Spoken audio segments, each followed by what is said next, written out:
Well, welcome back to the Piney Woods Homestead, y'all. Another hot and sultry morning out here. It's like when you walk outside, you are in the steam cycle of an oven cooking you. It's just what it feels like if ovens have steam cycles. I'm sure some of them do. Today I am taking the tractor down here with the tiller and getting the ground worked again where we pulled all of the October beans in the last picking of Blue Lake green beans. And I'm doing that just so that weeds don't take over. Later on, we'll do some cover cropping, but for now, it's just about getting that soil worked back under. And y'all, those weeds that haven't seeded out, they'll just break down and keep building the soil too. Y'all, thanks for stopping in at the Piney Woods Homestead. Hit that like and subscribe if you hadn't. And if you have, as always, y'all, we appreciate you. Time to fire up a little Kubota.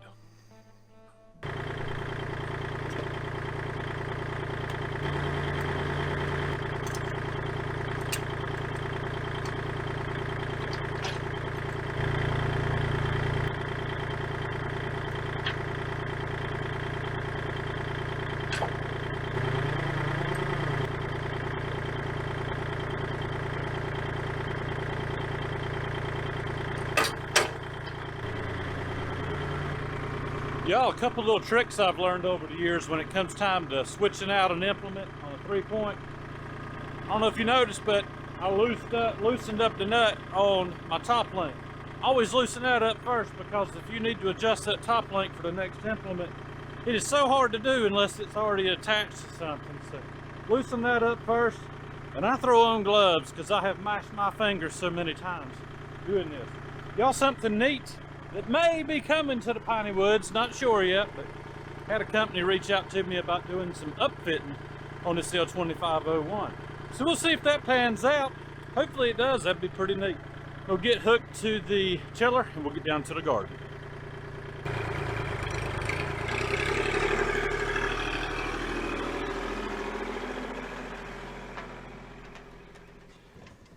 All right, let me take y'all down here and show you why we garden in this method. And looks like we had a visitor overnight. We had one show up the other night. Raccoons, y'all, they will find your corn is ready before you do, but we may be pulling a little bit of corn. We'll see. It's not quite ready, but they like it when it just isn't quite filled out. But anyways, that's the thing about corn down here. I could put out traps, and I have in the past, but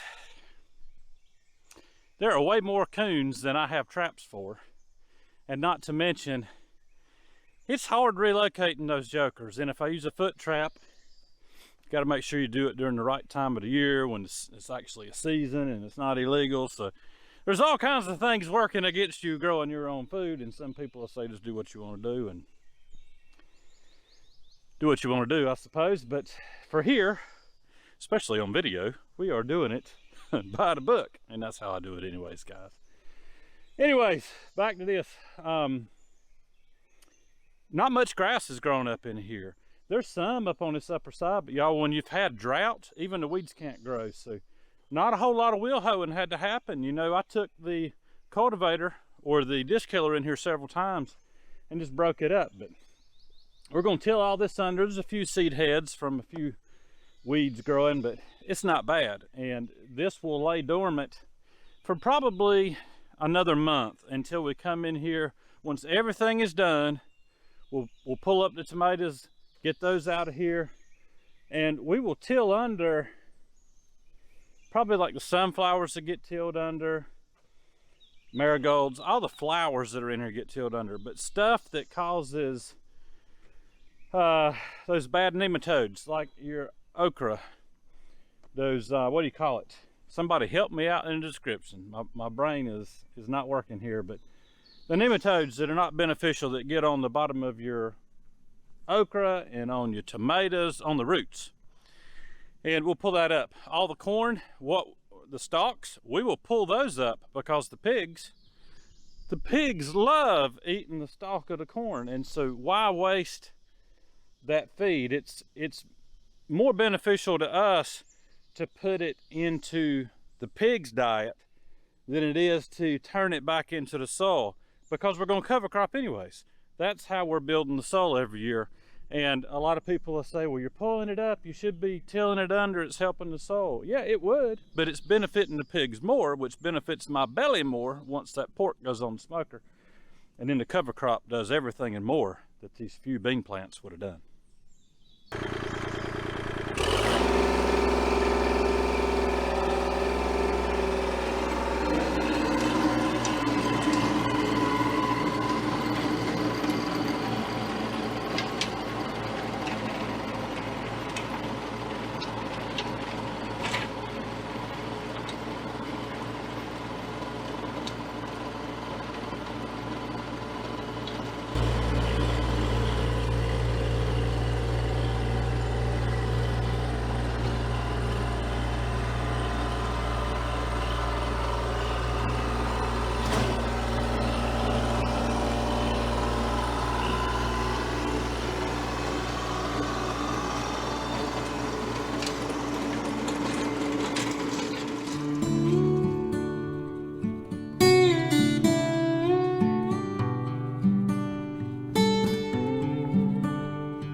Y'all, I'm trying to get all this done before the sun gets on me, or I don't have to go get my backpack water.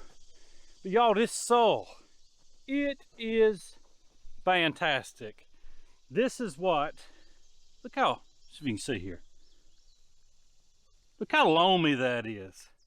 And this was just hard red clay until we started cover cropping. And y'all, it doesn't happen in one season. This has taken us at least 7 years of cover cropping and working it under. Cover cropping heavy, y'all, with good stuff. And this middle section of the garden right here, I don't know if the camera can really tell because it's kind of shaded still, but there is more moisture in that section, and that's where we got the heaviest yield of all of our beans, right through there, because the hillside carries the water down and it just stays moist in this bottom, even with that nasty drought. Not to pull into some corn here because these coons are trying to get it, and I'd rather get some blistered corn than no corn at all. So let me go get the gator and see if we can pull a few ears, see how good it looks, if it's good enough to go ahead and pull.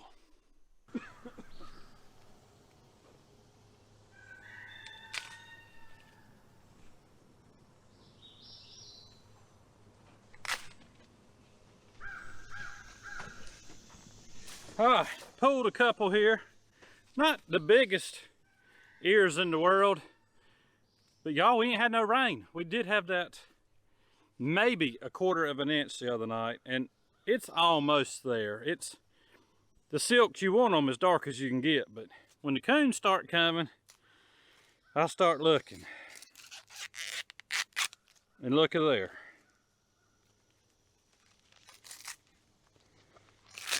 Ain't nothing wrong with that ear of corn. Nothing at all, other than there's some bugs in it. A few, but not bad. But look, there's no worms up here in the top where you normally get them. And this hasn't even been sprayed, y'all. Other than one time, right after I had healed it. That's how long it's been since I sprayed. But this is ambrosia. I want to see how it tastes, y'all. I love it raw, straight out of the garden.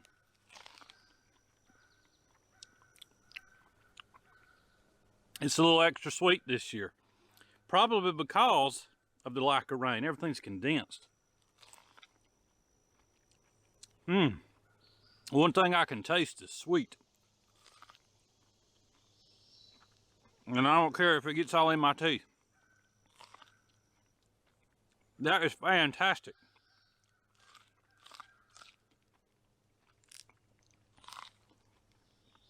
If you've never ate any sweet corn straight out of the garden like this, you don't know what you're missing.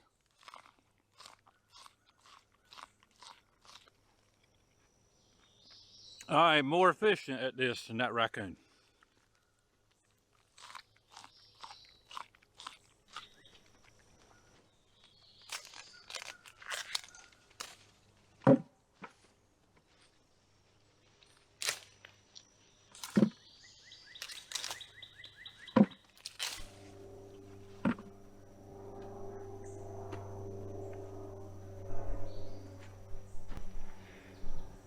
Now y'all, granted, these aren't the best looking ears in the world. They're not the biggest. And one that I opened here got some bug damage on it, but y'all, there's still corn on there. I'll get that off of there. Either right here in the field or up there at the house. But about 60 years so far, and there's plenty more out there if it'll fill out and the coons don't get it.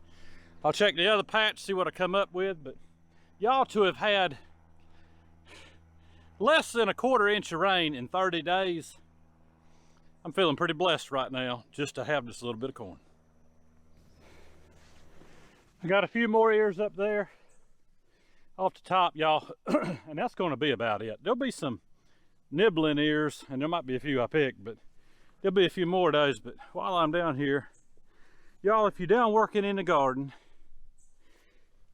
and you're like me and didn't bring enough to drink, just grab you a cucumber.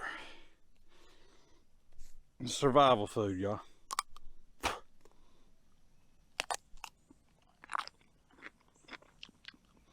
And they ain't going bitter. A lot of times cucumbers will go bitter, y'all, in the heat and the dry. But there's been enough moisture flowing through the hillside down into this bottom garden. These cucumbers are still good. And that's after days of 100-degree heat, y'all, and dry. So I know enjoy this cucumber. And go get to shucking some corn. Guys, thanks for stopping in at the Piney Woods Homestead. Hit that like and subscribe, again, if you hadn't. And y'all, for those of you that do follow, y'all, we appreciate you, and we hope you have a good day. Lord willing and the creek don't rise too high. We will see you on the next one.